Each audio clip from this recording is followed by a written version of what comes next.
బ్రహ్మ జై తెలంగాణ శివరాత్రి ఉంటే కూడా అనుకుంటూ వచ్చేది.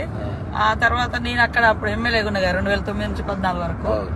ఆ రోజు మేము ఆడ మీడియా పాయింట్ ఉంటది, నాకు మంచి అంటారు. నాకు మంచి అంటే అది సెక్యూరిటీ. ఒకప్పుడు యుద్ధం అప్పుడు సమ్మక్క సారలమ్మ కాకతీయులకు వ్యతిరేకంగా పోరాటం చేసేటప్పుడు వాళ్ళ సైన్యాలు ఎక్కడి నుంచి వస్తున్నాయని వీళ్ళు ఒక మంచలాగా హైట్ వేసుకుని, అది ఇప్పుడు మనము ఒక పోలీస్ చెక్ పోస్ట్ లాగా ఇప్పుడు లాస్ట్ కు మీడియా పాయింట్ అయిపోయింది అంతే. ఆడ ఉండగానే సాయంత్రం ఒక రిపోర్టర్ వచ్చి, మేడం ఈ రోజు పార్లమెంట్ లోకి బిల్లు వచ్చింది, తెలంగాణ బిల్లు వచ్చింది, కానీ గొడవలు అయినాయి. ఎందుకంటే మేము ఆ జాతరలో ఉన్నాం కదా. పేపర్ అదే రోజు స్పీకర్ అడ్డం నిలుస్తున్నాం, మేము బిల్లు పెడుతున్నంటే మొత్తం రాజగోపాల్ ముందు నుంచే బిల్లు పెట్టనీయమంటుండే.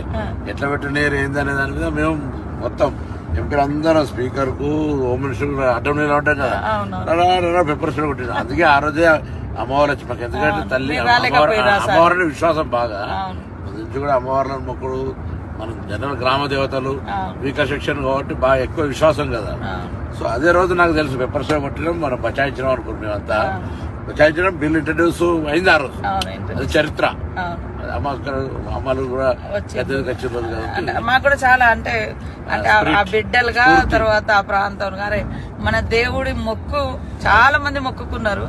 ఆ మొక్కును ఈ దేవతలు జనంలోకి వస్తూ వస్తూ ఆ అజ్ఞాతంలో ఉన్న 60 ఏళ్ల బిల్లును పార్లమెంట్ లో ప్రపంచం ముందు పెట్టారు. అక్కడున్న తల్లి సోనియమ్మ కూడా, వాళ్ళిద్దరు కూడా ఉండే, సరే సుష్మా స్వరాజ్ కూడా చేసింది. వాళ్ళిద్దరు మన మీరా కుమార్ గారు, సోనియమ్మ, సుష్మా స్వరాజ్. అట్లా చాలా చాలా అంటే మహిమలు ఉన్నది అనడానికి అదొక నమ్మకం. చాలా మంది ఇంతమంది ఆఫీసర్లు అక్కడ పనిచేస్తారు కదా, ఎవ్వరికేం కదా, అందరు మంచిగా అంటే సంతోషంగా మళ్ళీ అందరు ప్రమోషన్లతోటి ఆనవాయితీగానే వస్తున్నది. ఇన్ని లక్షల మంది ఒక దగ్గర వచ్చి ఉండడం, ఆ 3 రోజులల్లా ఇంత బ్రహ్మాండంగా ఉండడం నిజంగా ఒక